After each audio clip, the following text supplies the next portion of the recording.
Hello friends, அனைவருக்கும் வணக்கம். இந்த வீடியோவில் என்ன பார்க்க போகிறோம் அப்படின்னா, நம்ம டெஸ்ட் பேட்சோட டெஸ்ட் 1 எப்படி நடக்கும் அப்படிங்கிறத ஃபஸ்ட்டு பார்த்துடலாம். எப்படி நடக்கும், அதே மாதிரி டெஸ்ட் 1க்கு என்னென்ன படிக்கணுன்ற தகவலையும் இதில் பார்த்துடலாம். ஓகேவா? நமக்கு டெஸ்ட்டு வந்து பார்த்தோம்னா 15ஆம் தேதி மார்ச் 15 2025 ஃபஸ்ட்டு டெஸ்ட்டு வந்து நம்ம ஸ்டார்ட் பண்ணிக்கலாம். அதே மாதிரி நீங்களும் டெஸ்ட் அட்டன் பண்ணுறீங்க அப்படின்னா, ஸோ அந்த அட்டன் பண்ணுற கொஸ்டின்ஸ் எல்லாம் முடிஞ்சதுன்னா ரொம்பலாம் ஒன்றும் அந்தளவுக்கு பைசாலாம் அதிகமாகிடாது.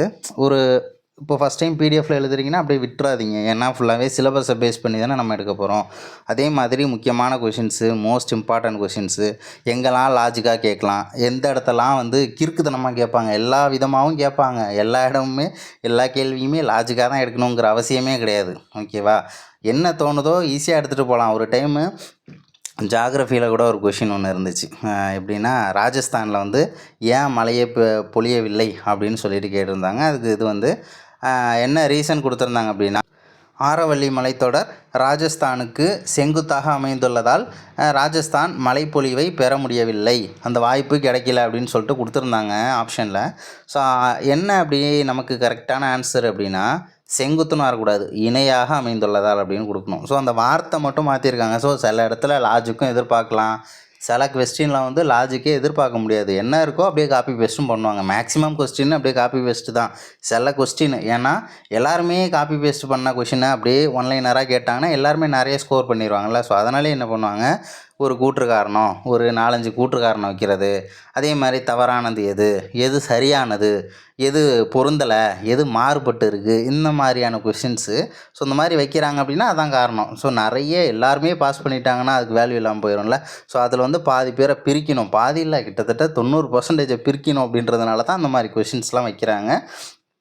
அதை ஃபுல்லாக அனலைஸ் பண்ணி படிச்சுட்டு வர்றவங்க எல்லோரும் கவுன்சிலிங்க்கு போயிடுறாங்க. இதுதான் நடந்துக்கிட்டு இருக்குது. ஸோ இந்த டெஸ்ட்டில் நம்ம என்ன பண்ணலாம் அப்படின்னா, ஸோ இந்த டெஸ்ட் அப்படின்னு பார்க்கும்போது தேர்வு 1 ஃபஸ்ட்டு என்னது, சிந்துவெளி நாகரிகங்கிறதுலே நம்ம ஆரம்பிப்போம். இப்போ சிந்துவெளி நாகரிகம் அப்படின்னா, இப்போ 6வதுல இருக்குது 9ஆம் வகுப்பு, 10ல் கிடையாது, 11ஆம் வகுப்பு 3 ஸ்டாண்டர்டில் வந்து இந்த சிந்துவெளி நாகரிகம் அப்படின்ற பாடம் இருக்குது. 6வதுல இருக்கக்கூடிய பாடத்தை ரொம்ப முக்கியமாக படிச்சுங்க. ஏன்னா பேஸ் அவ்வளோதான்.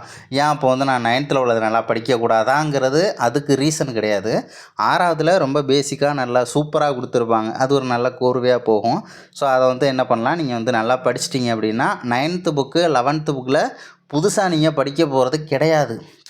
என்னடா இவ்வளோ யூனிட்டு, இந்த ஸ்டாண்டர்டு 6வது 9வது 11வது இவ்வளோ படிக்கணுமா அப்படின்ற மாதிரிலாம் யோசிக்காதீங்க. 6வதுல உள்ளதை படிச்சுட்டிங்கன்னா 6வதுல உள்ள என்ன டேட்டாஸ் படிச்சிங்களோ அதே டேட்டா தான் அப்படியே 9th புக்கில் காப்பி பேஸ்ட் ஆகிருக்கும். என்ன ஒரு 5லேருந்து 6 தகவல் அதிகமாக இருக்கும். அந்த 6 தகவலை மட்டும் ஹைலைட் பண்ணி நீங்கள் படிக்கிற மாதிரி இருக்கும். அதே மாதிரி 6வதுலேயும் 9வதுலேயும் நீங்கள் என்ன படிச்சிங்களோ அதே தகவல் 11th புக்கில் அப்படியே காப்பி பேஸ்ட் ஆகிருக்கும். அதே மாதிரி 11த்துலேயும் பார்த்தோம்னா ஒரு 5 தகவல் 6 தகவல் கூடுதலாக இருக்கும். அதை மட்டும் தெரிஞ்சிக்க வேண்டியதுதான். மற்றபடி 6வதுல ஒரு வகையான சிந்துவெளி நாகரிகம், 9த்தில் புதுசாக பாயிண்ட்டு, 11த்தில் புதுசாக பாயிண்ட்டு இருக்க போகிறது கிடையாது. இந்த அளவுக்கு எக்ஸ்பிளைன் பண்ணணும்னு ஃபஸ்ட்டு தேவையில்லை. ஏன்னா அது உங்களுக்கே தெரியும் கண்டிப்பாக. அதனால் சிந்துவெளி நாகரிகம் இந்த 3 ஸ்டாண்டர்டை ரெஃபர் பண்ணிடுங்க. கண்டிப்பாக கொஷின்ஸ் அப்படிங்கிறது இருக்கும். எல்லா கொஷினுமே கவர் ஆகும். தப்பாலாம் போடாதீங்க. ஏன்னா படிக்கிற டாபிக் கொஞ்சம் தான். ஓகேவா? ஸோ கொஞ்சமாக படிக்கிறதுலேயே வந்து பார்த்தோம்னா நம்ம விடுறோம் அப்படின்னா அது நம்மளுடைய மிஸ்டேக் தான். அது நம்ம ஏற்றுக்கிட்டு தான் ஆகணும். அடுத்தது தேசிய மறுமலர்ச்சி அப்படிங்கிற டாபிக். ஸோ இது ஐஎன்எம் ரிலேட்டடாக வருது. அதில் 8th ஹிஸ்ட்ரி புக் இருக்குல்ல, ஸோ அதில் வந்து மக்களின் புரட்சி அப்படின்னு சொல்லிட்டு ஒரு பாடம் இருக்குது. மக்களின் புரட்சி அப்படின்னு இருக்கும். நிறைய கழகங்கள், அப்புறம் நிறைய புரட்சியெல்லாம் நடத்தியிருப்பாங்கல்ல, ஸோ பிரிட்டிஷ் பீரியடில். ஸோ அந்த மாதிரியான கதைகள்லாம் நிறைய இருக்கும். அதையும் நீங்கள் படித்து தான் ஆகணும். இப்போ உதாரணத்துக்கு சிந்துவெளி நாகரிகம் எப்படி படிக்கணும் அப்படின்னா, ஸோ இப்போ நிறைய பகுதிகள் இருக்குல்ல, இப்போ லோத்தல் குஜராத்தில் இருக்குது, பனவாலி ராஜஸ்தானில் இருக்குது, காலிபங்கன். ஸோ இந்த மாதிரி ஒரு பகுதியில் நிறையா இருக்குது இல்லையா. இப்போது இந்த மாதிரி பகுதிகள்லாம் வந்து எந்த பகுதி எந்த ஸ்டேட்டில் இருக்குது, அந்த இடத்துல என்ன கண்டுபிடிச்சாங்க அப்படின்றது ஃபஸ்ட்டு நமக்கு தெரியணும். அந்த இடத்துல என்ன கண்டுபிடிச்சிருக்காங்க அப்படின்றது தெரியணும்.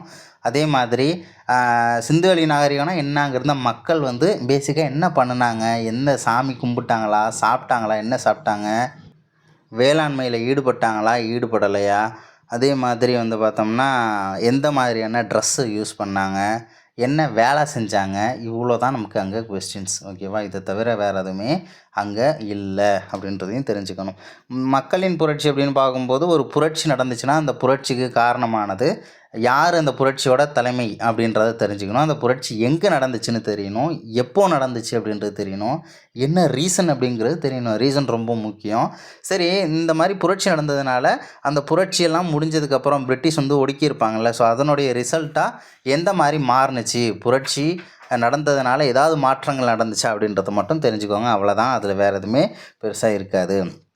அப்படியே மக்களின் புரட்சியை படிச்சிட்டிங்கன்னா 10th புக்கில் இருக்கிற ஆங்கிலேய ஆட்சிக்கு எதிராக தமிழகத்தில் நிகழ்ந்த தொடக்க கால கிளர்ச்சிகள்லையும் அந்த யூனிட் அப்படியே காப்பி பேஸ்ட் ஆகிருக்கும். அதே மாதிரி பூலித்தேவர், வீரபாண்டிய கட்டபொம்மன், வீரமங்கை வேலுநாச்சியார் அப்படின்ற டாப்பிக்லாம் கொஞ்சம் கொஞ்சம் இருக்கும். ஸோ அதே தான், அந்த புக்கில் என்ன படிச்சிருப்பீங்களோ அதே டேட்டாஸ் தான் இங்கே படிச்சிருப்பீங்க. எனக்கு தெரிஞ்சு 10th விட 8th கூட கொஞ்சம் நிறையா அடிஷ்னல் பாயிண்ட் இருக்கும். அதில் ஒரு வகையான பாயிண்ட் இருக்கும், இதில் ஒரு வகையான பாயிண்ட் இருக்கும். மொத்தத்தில் ஒரு 80% அப்படிங்கிறது நமக்கு சேம் தான். 80 to 85% சொல்லலாம். அடுத்தது 3வது, காலனியத்துக்கு எதிரான இயக்கங்களும் தேசியத்தின் தோற்றமும் அப்படிங்கிற ஒரு பாடம். இது 10th இருக்கக்கூடிய ஒரு யூனிட் தான். அதையும் வந்து நீங்கள் கண்டிப்பாக படிச்சிருங்க. அடுத்தது இந்தியாவில் தேசியத்தின் எழுச்சி. இது வந்து நமக்கு 12th ஐஎன்எம். ஐஎன்எம் அப்படின்னு பார்த்தோம்னாலே 12th புக்கு ரொம்ப இம்பார்ட்டண்ட். 12th அப்புறம் தான் நான் 10th சொல்லுவேன்.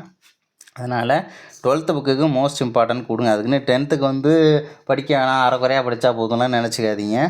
இல்லை, 10th சரி, 8th சரி, 12th சரி, 3மே ரொம்ப முக்கியமானது ஐஎன்எம்மை பொறுத்தவரை. இந்தியாவில் தேசியத்தின் எழுச்சி அப்படிங்கிற ஒரு பாடம் இருக்குது. ஸோ அந்த பாடத்தையும் ரொம்ப இம்பார்ட்டன்ஸ் கொடுத்து படிச்சுக்கோங்க. இயர்லாம் மறக்குது அப்படின்னா அந்த இயரெல்லாம் தனியாக ஒரு பேப்பரில் எழுதி அந்த யூனிட்டுக்குள்ளேயே ஒட்டி வைங்க. அந்த புக்குக்குள்ளே ஒட்டி வைக்கக்கூடாது, அந்த பாடத்தோட கடைசி பக்கத்துலேயே ஒட்டி வைங்க. என்ன ஒரு 7-8 வருஷம் கொடுத்துருப்பாங்க, அவ்வளோதான். நம்ம எடுத்தோடனே அந்த பேஜை போய் பார்த்துட்டு தான் யூனிட்டை படிக்க ஆரம்பித்தோம்னா ரொம்ப ஈஸியாக இருந்துடும். அடுத்தது அரசமைப்பு உருவாக்கம் அப்படின்னு பார்த்தோம்னா 6வது புக்கில் தேசிய சின்னங்கள் அப்படின்னு ஒரு பாடம் இருக்குது. தேசிய சின்னங்கள் அப்படின்னு ஒரு பாடம் இருக்குது. அதே மாதிரி அரசமைப்பு சட்டம் உருவாக்கம், அது 6ஆம் வகுப்பு, ஒன்றுமே இருக்காது. இருந்தாலும் நமக்கு புக்கில் கொடுத்துருக்காங்க அரசமைப்பு சட்டம்ன்ற ஒரு டாப்பிக்கு. 6வதுலேயும் இருக்குங்கிறதுனால தான் கொடுத்தேன். மற்றபடி அதில் பாயிண்ட்டுன்றது எந்த ஒன்றுமே இருக்காது. ஏன்னா அந்த யூனிட்டில் ஒரு அதிகபட்சம் ஒரு 4 ஒரு 6 பாயிண்ட் வரைக்கும் நம்ம எடுக்கலாம். அது ரொம்ப பேசிக்கான டீட்டெயில்ஸாக தான் இருக்கும். அடுத்தது இந்திய அரசமைப்பு உருவாக்கம்னு ஒரு பாடம் இருக்குது 10ஆம் வகுப்பு அரசியல் அறிவியலில். ஸோ அதை வந்து நீங்கள் இம்பார்ட்டன்ஸ் கொடுத்து படிச்சுக்கோங்க. அதே மாதிரி அந்த யூனிட்லேயே ஃபண்டமெண்டல் ரைட்ஸ் அண்ட் ஃபண்டமெண்டல் டியூட்டிஸும் கவர் ஆகும். ஸோ அந்த 2 டாப்பிக்கை நீங்கள் ஸ்கிப் பண்ணிடலாம். ஏன்னா நம்ம அடுத்த டெஸ்ட்டுக்கு தான் அதை வந்து நம்ம வச்சுருக்கோம். ஏன்னா அடிப்படை உரிமைகள் அடுத்தது பார்த்துக்கலாம், அடிப்படை கடமைகள்லாம் அடுத்த டெஸ்ட்டில் பார்த்துக்கலாம். ஏன்னா இருக்கிறத என்ன படிக்க சொல்லியிருக்கோமோ அதை மட்டும் கிளியராக படித்தா போதும். சேர்த்து படிச்சிக்கலாம். ஒரு ரிவிஷன் ஆல்ரெடி படிச்சிங்கன்னா கூட ரிவிஷன் பண்ணுறது ஒன்றும் பெருசாக தெரியாது. இருந்தாலும் என்ன கொடுத்துருக்கோமோ அதை கிளியராக ஃபஸ்ட்டு முடிங்க. மக்களின் புரட்சியை ஃபுல்லாக படிக்காமல் ஃபண்டமெண்டல் டியூட்டிஸ்லாம் படிச்சுட்டு இருக்கக்கூடாது, ரிவிஷன் பண்ணுறேன் அப்படின்ற பேரில். ஓகேவா? ஸோ அடுத்தது என்ன அப்படின்னா இந்திய அரசமைப்பு உருவாக்கம் 12வதுல ஒன்று இருக்குது. இந்திய அரசமைப்பு உருவாக்கம் 12th பாலிட்டி புக்கில் ஒன்று இருக்குது. ரொம்ப முக்கியமான பாடமாக இருக்கும். கண்டிப்பாக ரொம்ப கிளியராக படிச்சுக்கோங்க. ரொம்ப கஷ்டமாலாம் இருக்காது. 6வதுல என்ன படிச்சிங்களோ அப்படியே 10th வரும், 10th படித்தது அப்படியே 12th வரும். அதே மாதிரி அடிஷ்னல் பாயிண்ட்டு ஒவ்வொரு புக்குக்கு 10வது புக்கில் படிச்சிங்கன்னா ஒரு 15 டேட்டா, 6வதை கம்பேர் பண்ணும்போது ஒரு 20 டேட்டா, மேக்ஸிமம் டேட்டாவே 10th தான் இருக்கும். 10th கம்பேர் பண்ணும்போது 12th அதில் ஒரு 6-7 டேட்டா கூடுதலாக இருக்கும். அதை மட்டும் நம்ம தெரிஞ்சுக்கலாம். ஆனால் 10th வந்து ஃபண்டமெண்டல் ரைட்ஸ் அப்புறம் ஃபண்டமெண்டல் டியூட்டிஸை மட்டும் ஸ்கிப் பண்ணிடுங்க. பேலன்ஸ் உள்ள எல்லாத்தையுமே படித்து தான் ஆகணும். அடுத்தது 4th இந்திய பொருளாதாரத்தின் இயல்புகள் அப்படின்னு பார்த்தோம்னா இது பொருளியல் ஒரு அறிமுகம். ஒன்றுமே இருக்காது பாடம். சிலபஸில் கொடுத்துருக்காங்க. எக்கனாமிக்ஸ் ரிலேட்டடாக ஒரு பாடம் 6வதுலேயும் இருக்குது அப்படின்றதுனால கொடுத்துருக்கேன். அதை பார்த்துக்கோங்க. அதில் காந்தி ஒரு வாசகம் மட்டும் சொல்லியிருப்பார், ஒரு 2 வாசகம் என்னமோ இருக்கும், அவ்வளோதான், வேறு எதுவுமே கிடையாது.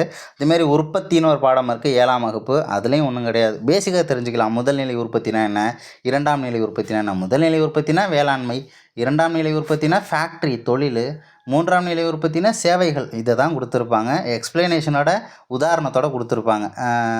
எப்படின்னா வேளாண்மை, பயிர் செய்கிறார் ஒரு வேளாண்மை செய்கிற ஒரு விவசாயியை கொடுத்துருப்பாங்க, ஃபேக்ட்ரியை காமிச்சிருப்பாங்க, படங்கள்லாம் கொடுத்துருப்பாங்க. மற்றபடி டேட்டாஸ்லாம் ஒன்றும் பெருசாக இருக்காது. அடுத்த பாடம் ரொம்ப முக்கியமானது. நான் வந்து இந்த பாடத்துக்கு ரொம்ப இம்பார்ட்டன்ஸ் கொடுத்து கொஷின்லாம் எடுத்துப்பேன். ஓகேவா? இந்திய பொருளாதாரத்தின் இயல்புகள் 11th புக்கு 11th எக்கனாமிக்ஸு கண்டிப்பாக 11th 12th படித்து தான் ஆகணும். செலக்டட் யூனிட் தான் நம்ம படிக்க போகிறோம். இந்திய பொருளாதாரத்தின் இயல்புகள் கண்டிப்பாக கொஷின்ஸ்லாம் நான் வந்து கொஞ்சம் லாஜிக்காகவும் எடுப்பேன் அப்படின்றதையும் நான் சொல்லிடுறேன். அதே மாதிரி இந்திய அரசமைப்பு உருவாக்கம் அதுலேயும் லாஜிக்கான கொஷின்ஸ் இருக்கும். தேசிய சின்னங்கள்லாம் நான் லாஜிக் வைக்க முடியாது. ஏன் அப்படின்னா அது எல்லாமே ஒன்லைனர் தான். ஓகேவா? அதையுமே எப்படி வைப்பேன் அப்படின்னா 4 கொடுத்துட்டு எது தப்புன்னு தான் கேட்பேன். அதுக்குள்ளே மயிலும் வரும், புலியும் வரும், யானையும் வரும், மாம்பழமும் வரும், பார்த்துக்கோங்க. அதே மாதிரி வேறு என்ன அப்படின்னா ஐஎன்எம்லையும் நிறையா லாஜிக் வந்து இருக்கும். அதே மாதிரி லாஜிக்னால் இப்போ எல்லா இடத்தையும் வார்த்தையெல்லாம் போட்டு மனப்பாடம் பண்ணிகிட்டு இருக்கக்கூடாது. பேசிக்கான டீட்டெயில்ஸ் என்ன, இதுதான் ரீசன். இப்போ உதாரணத்துக்கு சொல்லணும்னா சென்னை வந்து வங்கி தலைநகரம் என அழைக்கப்படுகிறது. இந்தியாவின் வங்கி தலைநகரம் என்ன? சென்னை அழைக்கப்படுகிறது. என்ன ரீசனு? ஏன் அப்படி அழைக்கிறாங்க? நிறைய பேருக்கு வேலை வாய்ப்பு கொடுக்கறதுனாலயா? நிறைய முதலீடுகள், நிறைய இன்வெஸ்ட்மெண்ட்டு, நிறைய நாடுகள்லேருந்து இன்வெஸ்ட்மெண்ட்டு சென்னையில் வந்து பண்ணுறாங்க, அதனாலயா? ஸோ இதை தெரிஞ்சுக்க வேண்டியதான். அதேமாரி வந்து ஆசியாவின் டெட்ராய்ட் என அழைக்கப்படுகிறது. என்ன ரீசன்? ஏன் அப்படி சொல்கிறாங்க? டெட்ராய்ட்டா என்ன? இந்த மாதிரி ரீசன் தான் அடிக்கடி நிறையாவும் கேட்பேன். ஸோ அதையும் பார்த்துக்கோங்க. ரீசனே தெரியாமல் படிக்காதீங்க, ஏன்னா அது ரொம்பவே முக்கியமானது. ஸோ இந்த டெஸ்ட்டுக்கு இவ்வளோ தான். ஓகேவா? இந்த டெஸ்ட்டுக்கு நல்லா படிங்க. 15ஆம் தேதி நம்ம ஆன்சர் கீயோட சந்திக்கலாம். தேங்க்யூ.